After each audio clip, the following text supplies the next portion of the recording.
Lagyan natin ng mumpo.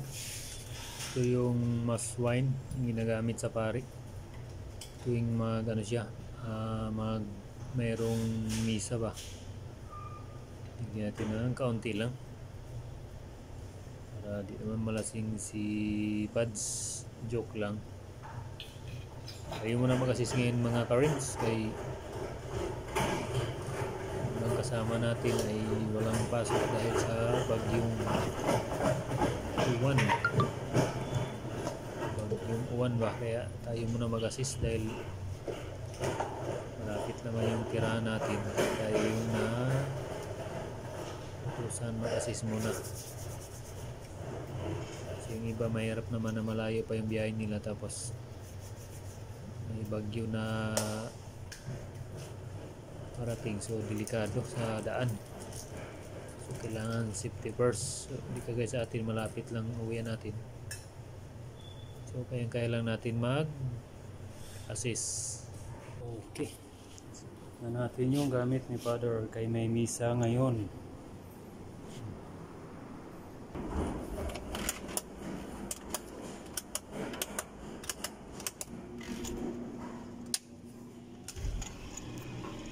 Equalizer, pulse amplifier.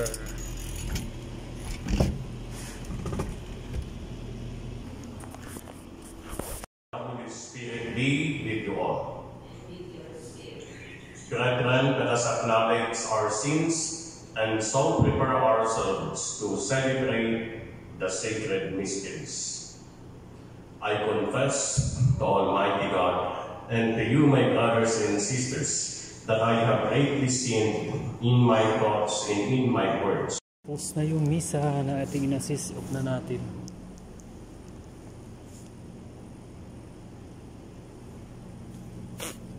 Tapos na yung mas. Magligpit na naman tayo. Ginamit ni Father.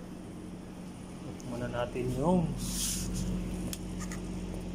ating amplifier. Kanina on natin ni-on doon yung mixer. Ngayon pag i-off natin, unahin natin yung amplifier, saka equalizer, and then mixer.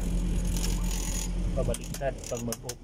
Pag mag-on, una yung mixer, equalizer, tapos amplifier. Pag nag-off na, pag i-off na natin, unahin naman natin yung, kung alin yung una nating i-off, yun din ang una na.